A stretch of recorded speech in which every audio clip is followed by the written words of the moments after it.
So, how to clean or cleanse your crystals without ruining them? To answer that, you need to know whether or not your crystals can get wet. Generally, you hear if it ends with "ite," that it shouldn't get wet. Well, yes, this is true in a lot of cases, or most cases, but I don't think it's true in all cases. I mean, it's a safe rule to play by, fine. But why?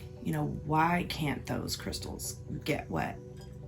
And I think a lot of people don't know, because when I was, first started on my path, and it took me a while to even figure this out, and I wish I had known sooner, because it would have made a lot more sense. So that's what I'm going to share with you today.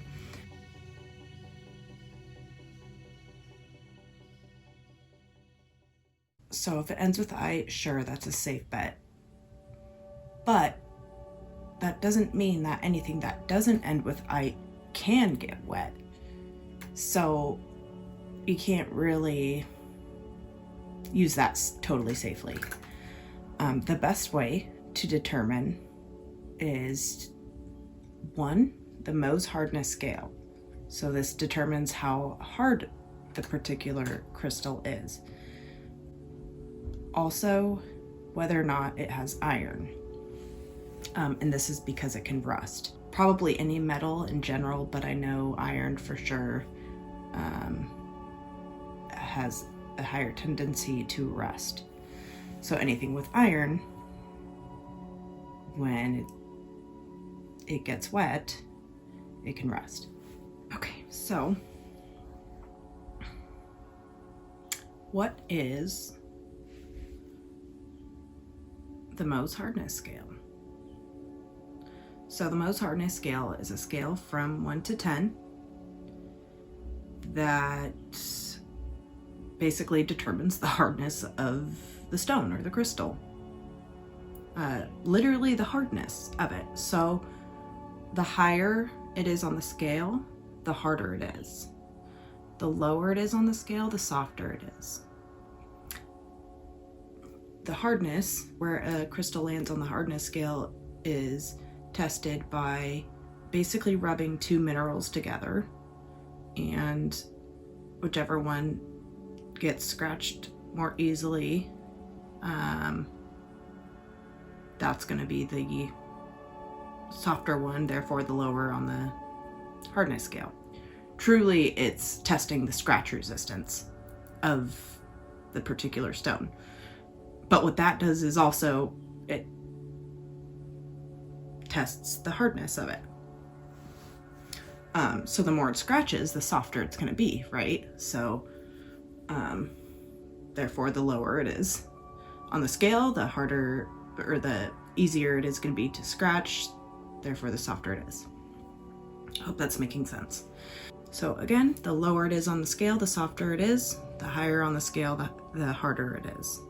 So the harder it is, the more likely it's going to withstand water without dissolving. The softer it is, the easier it's going to break down in water, right? So from my research, as far as a safe number for a stone to be able to get wet, is 6 and above. I've also seen 5 and above. So I guess with that, you can use your best judgment. If it's around a 5 or 6, maybe safer to just not get it wet. Or maybe you can just run water over it versus soaking it in water for, a night or a couple nights or a couple weeks, depending on, how much it needs cleansing. Safe to say, below a 6 on the Mohs hardness scale, don't get wet. 6 or above, it's okay to get wet. Also, I guess if it's a 5 or 6, so yeah, either running it quickly underwater, or sprinkling water on it, or flicking water on it, however you want to do it, and then maybe just making sure it's dry when you're wipe it dry at the end, or dab it dry, to make sure all the water's off of it, so it doesn't soak in and ruin it. So along with that, the iron content is important as far as whether or not it can get wet. Because if there's iron content in it, the iron and the oxygen react in the presence of moisture. So therefore it rusts, or can rust from the corrosion. As far as iron content and getting wet, maybe not, right? Better just to play it safe. Sure, you could probably run it underwater for a short amount of time or sprinkle water on it, but that's up to you whether or not you want to risk it. I mean, there are plenty of other ways you can cleanse your crystals besides using water. I will link above my video on other ways to cleanse crystals, and that'll be there, so check it out.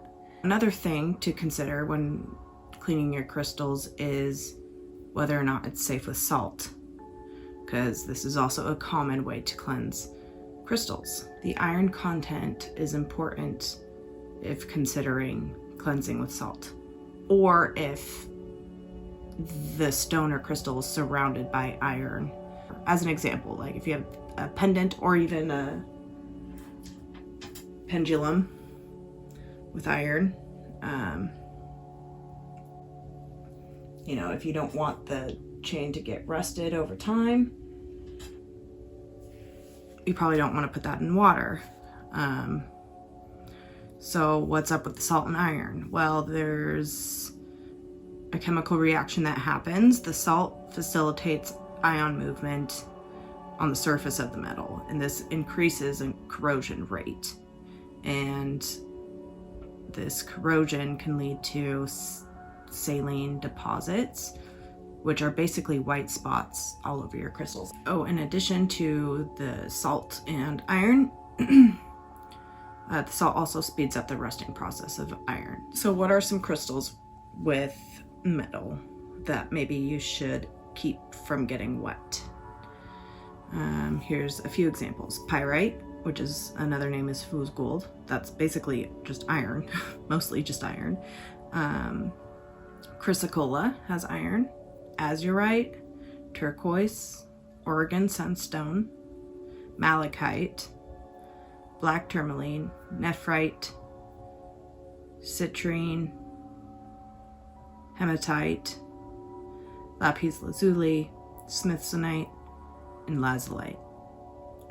These are just a few examples. You know, I'm sure there are plenty more, and sorry if I butchered any of the pronunciations on those, but those are some more common examples common crystals that maybe people might be using. So maybe with those, stay away from the salt.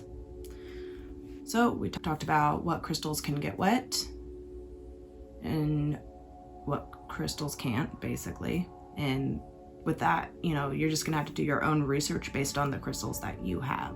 But it's super easy. You can literally just Google, you know, the crystal name and Mohs hardness, and it'll pop up with a number.